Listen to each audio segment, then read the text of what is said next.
Meister, bonjour, merci d'être avec nous.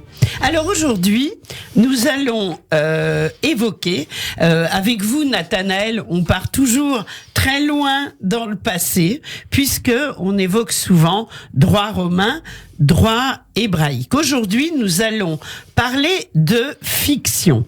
Les fictions légales à Rome. Alors, on connaît le mot fiction au sens moderne du terme. Ça n'a rien à voir, ou presque. Vous allez nous l'expliquer. Qu'est-ce qu'une fiction? Qu'est-ce qu'était une fiction à Rome? Déjà, le sens moderne de fiction est apparu au XVIIIe siècle au sens de ce qui appartient au domaine de l'imaginaire. Des histoires fantastiques, imaginées. À Rome, elle n'a pas ce sens. Fictio à Rome signifie une création. Et oui, ça peut être une création artisanale, mais ça peut être aussi, et essentiellement d'ailleurs, une création artistique. Oui. Également, on entend par fictio le fait de feindre un certain résultat. D'obtenir, on va y venir aux exemples ensuite, d'obtenir un résultat par des voies détournées ou trompeuses. Et d'ailleurs, il y a dans la fiction une dimension de tromperie. Donc, à Rome, la fiction en droit est quelque chose d'essentiel. Le droit romain repose sur des fictions légales, c'est-à-dire que le droit romain a fait œuvre de création. Quelles sont ces fictions et comment on les reconnaît? Oui. Ça m'a paru un thème pas inintéressant à creuser avec vous. Alors, à quoi elles servent, ces fictions? Déjà, tentons de les définir, si vous me le permettez. Bien sûr. Distinguons-les d'abord de quelque chose qu'on appelle les présomptions. Vous savez ce que c'est qu'une présomption? Lorsqu'un fait paraît presque certain ou statistiquement établi, et qu'il n'y a pas besoin, ou qu'il serait désagréable, inutile, ou contraire même à l'intérêt social d'aller le vérifier, on pose une présomption. Je vais vous en donner quelques exemples. Par exemple, la présomption de paternité. Oui. On estime que le mari de celle qui donne naissance à un enfant est le père de l'enfant. Pourquoi? Parce que c'est généralement le cas, et que c'est pas un type de vérification ni aisé ni souhaitable, et qu'au contraire, il est d'utilité sociale de présumer cette paternité à l'enfant. Donc c'est une présomption. Ça. Oui. C'est pas une fiction. Non, il est le père de l'enfant. Il est le père de l'enfant. Mais c'est une présomption au sens que dès lors qu'il y a un enfant qui naît d'une femme mariée, c'est son mari qui sera le père. Donc ça, c'est une présomption. On peut, mais je vais pas trop m'étendre là-dessus, parler également de ce fameux adage comme « nul n'est censé ignorer la loi ». Oui. C'est évident que tout le monde sait à peu près quels sont les interdits sociaux et que il serait bien fastidieux. Que donc, de cet état de fait statistiquement démontré, on peut très aisément présumer que tout le monde connaît la loi. Bon, c'est une présomption, donc c'est un mode de preuve qui part d'une certaine vérité pour la généraliser. La fiction, c'est tout à fait différent et c'est presque l'inverse. La fiction, elle nie une réalité. Elle commence par nier une réalité qui est, elle, certaine, pour affirmer une vérité. D'accord. C'est donc la fiction un processus de création d'une vérité, processus de création qui s'appuie sur la négation d'une réalité, la négation délibérée d'une réalité. Autrement dit, dans la fiction, on crée la vérité à partir d'une négation. Alors c'est tout à fait étonnant comme mode de raisonnement, oui. Étonnant ou pas, je ne sais pas. Si, c'est un peu surprenant quand même. En tout cas, c'est pas très habituel, on va dire. C'est en tout cas très habituel en droit romain. En droit romain, oui. Et c'est la façon dont le droit romain a procédé pour créer justement la plupart de ces institutions juridiques. Et on peut donner quelques exemples pour rendre sensible. Mais bien sûr, il faut. Finalement, qu'est-ce que c'est qu'une fiction en droit romain? Alors, j'ai sélectionné dans un très large champ quelques exemples. Alors, premier exemple. Peut-être on peut commencer par le plus célèbre d'entre eux. L'enfant à naître, l'enfant qui est dans le ventre de sa mère, va être considéré comme né s'il en va de son intérêt. Ah. C'est-à-dire qu'il sera considéré comme né. On est à Rome. Hein. Ouais. Oui. Mais l'enfant n'est pas né. Oui. Mais c'est une règle qui a été reprise par le Code civil, qui a été présente en 1804 et puis qui était présente dans toute l'Europe médiévale. C'est une règle fondatrice. L'enfant qui est dans le ventre de sa mère n'est pas né, mais on va le considérer comme né, par exemple, pour que si son père décède pendant la grossesse de sa mère, il puisse hériter. Mais il puisse compter dans le rang des successions. C'est pas pour des raisons sentimentales. C'est pas pour des raisons religieuses non plus. Bien que l'Église chrétienne fera de cet adage un dogme. Bon. Prenons un autre exemple. La loi Cornelia. Si un citoyen, mais c'est très proche, si un citoyen romain est en captivité, eh bien, voilà un fait. Bon.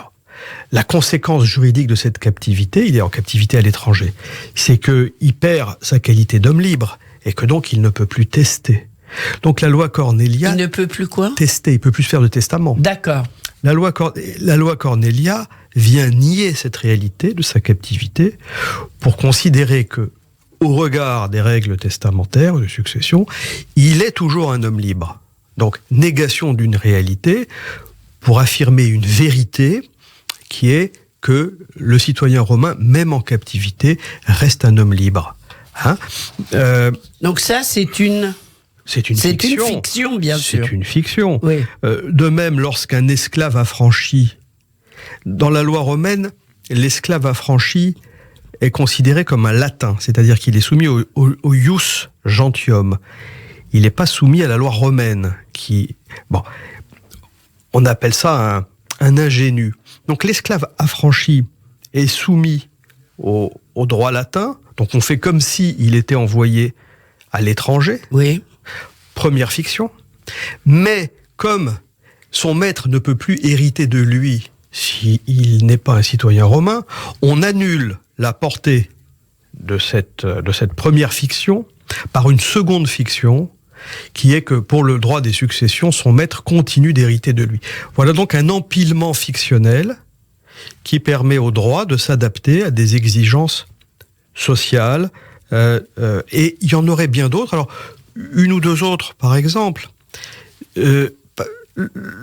Lorsqu'il y a une route qui est construite à Rome, l'entrepreneur des travaux publics est considéré comme ayant une reconnaissance de dette et une caution de la part de tous les riverains de la route. De sorte que l'État peut lui demander de construire cette route et si l'État ne le paye pas, l'entrepreneur se retourne contre les riverains. Fiction d'une reconnaissance de dette, fiction d'une caution. Elle n'a jamais existé. On est même sûr qu'elle n'existe pas. Par contre, elle n'existe pas, mais on pose qu'elle existe. Voilà encore une fiction. Et donc, je pourrais en donner bien d'autres, parce bien que sûr. Dans le domaine de l'adoption, par exemple, elles sont très nombreuses. L'adopté est considéré comme issu de l'adoptant, comme né des œuvres de l'adoptant et de sa femme. Bon. Alors qu'il n'a pas été porté. Alors qu'il n'a pas été porté, ce qui est une fiction, là, bien une sûr. fiction de l'engendrement. Oui, oui. Et là encore, pour des raisons successorales, pour des raisons qui sont éminemment importantes dans un droit orienté par la lignée comme le droit romain. Alors, on a là un processus fictionnel. Qu'est-ce qu'on peut tenter d'en dire ? D'abord qu'il a construit ce processus de fiction, il a construit le droit romain. Et on peut parler d'un ars iuris, c'est-à-dire d'un art juridique, un art comme l'art poétique, comme l'architecture, comme la sculpture, c'est-à-dire qu'il s'agit de créer des artifices, et ces artifices sont eux-mêmes créateurs de situations juridiques. C'est donc comme un tissu, comme un vêtement nouveau qui est créé, qui est tissé et qui investit la personne. Donc, un pur artifice que le droit vient créer, qui investit la personne. On retrouve là la notion originelle de ce qu'est le droit. Artifice, création juridique, tissu, texte, qui est générateur de droits nouveaux. Alors justement, aujourd'hui, aujourd'hui finalement, qu'est-ce qu'il en reste? On est entouré en fait de fiction légale sans le savoir. Nathanaël Meister. On est entouré de fiction légale sans le savoir, c'est-à-dire que le droit est tissé par des mots et que ces mots sont bien souvent sont un monde de fiction et créent un monde de fiction. Et dans le domaine des droits politiques, par exemple, on est sensible au fait que, par exemple, si vous me permettez, oui. les droits de l'homme sont passés enfin du stade de création philosophique au stade de droit positif, oui. grâce à des mouvements revendicatifs, sociaux, qui se sont emparés de ces fictions pour les transformer en droits nouveaux. En réalité, en fait, oui. En réalité, oui. Exactement. Contre une réalité souvent patente. Par exemple, oui. L'égalité, faire la promotion de l'égalité se fait bien souvent au détriment de réalités dans laquelle on se demande bien où l'égalité peut exister. Donc là encore, c'est un monde fictionnel. Et ce qu'on peut retenir tout de même de ces mouvements, c'est que les fictions sont prévalentes pour l'humain. Bien sûr. C'est-à-dire que dans ses propres fictions, toute sa foi est engagée. Autrement dit, dans la fiction, il y croit. Et ça peut conduire effectivement à des mouvements historiques, idéologiques extrêmement puissants, novateurs, éventuellement étranges, dont on se demande où ils peuvent nous mener.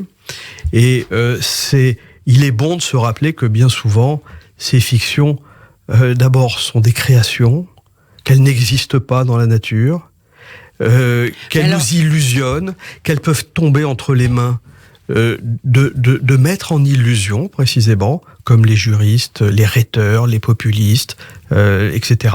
Autrement dit, c'est un monde d'illusion, un monde de semblants, auquel on croit, par lesquels on aime être gouverné, et qui se fait souvent au détriment des réalités. Bien sûr. Donc attention, finalement mise en garde, attention au monde fictionnel créé par le droit. Alors, oui, attention. Moi, vous avez employé le mot, vous nous avez expliqué ce qu'était une présomption. Ouais. Moi, je ne suis pas dans le domaine du droit, mais il y a une présomption dont on parle beaucoup en France aujourd'hui et dans le monde, c'est la présomption d'innocence. Ah, la présomption d'innocence. Alors ça, c'est resté. C'est l'une des présomptions. Quand vous disiez tout à l'heure, nul n'est censé ignorer la loi, c'est une des choses qu'on connaît, même quand on n'est pas juriste. La présomption d'innocence, elle existe. Ceci dit, est-ce qu'elle est vraiment une présomption ? En tout cas, si c'est une présomption sur laquelle on a l'habitude de s'essuyer les pieds, il faut bien le dire. Ah oui. C'est une présomption qui n'a quand même que peu de conséquences, que tout le monde fait semblant de respecter, mais qui est bien rarement respectée. Et je crois qu'elle relève plutôt... C'est même pas une fiction, je crois que ça relève plutôt de la science-fiction. Oui. Ah, d'accord. Donc, c'est le genre de c'est le genre de, là encore, d'habillement d'une situation par des termes idéaux, parce que c'est un idéal, la présomption d'innocence, mais la réalité, malheureusement, nous montre bien souvent que cette présomption d'innocence ne vaut pas grand-chose. Alors, en droit politique aussi, il y a des fictions. On l'a traité un petit peu, on a parlé de droits de l'homme, vous pourriez parler de liberté, égalité, fraternité, par exemple. Oui. Alors justement... C'est un terrain délicat. Est-ce que c'est des fictions ? Est-ce que ce sont des fictions ? Ce sont des fictions, bien entendu. Ce sont des fictions. Ce sont des idéaux, en tout cas. Oui. Bien sûr, et ça devient des fictions juridiques quand, par exemple, sur le thème de l'égalité, par exemple, on promeut des lois, on promeut des mouvements extrêmement forts sur le plan des revendications légales. Et évidemment, ça devient du droit positif à partir de notions qui sont purement fictionnelles. Oui. Donc, en fait, on a hérité un peu de ces fictions du droit romain aujourd'hui. Et on en crée de nouvelles sans arrêt. Et on en crée de nouvelles, par exemple. Non, tout ce qu'on vient d'évoquer. Tout ce qu'on vient d'évoquer. Absolument. D'accord. Écoutez, merci beaucoup pour toutes ces connaissances que vous portez à la nôtre. Le droit, les fictions, c'est quelque chose de très important, mais dont on n'a pas toujours conscience. Nathanaël Meister. Merci Lise. À bientôt. Merci à vous. À bientôt.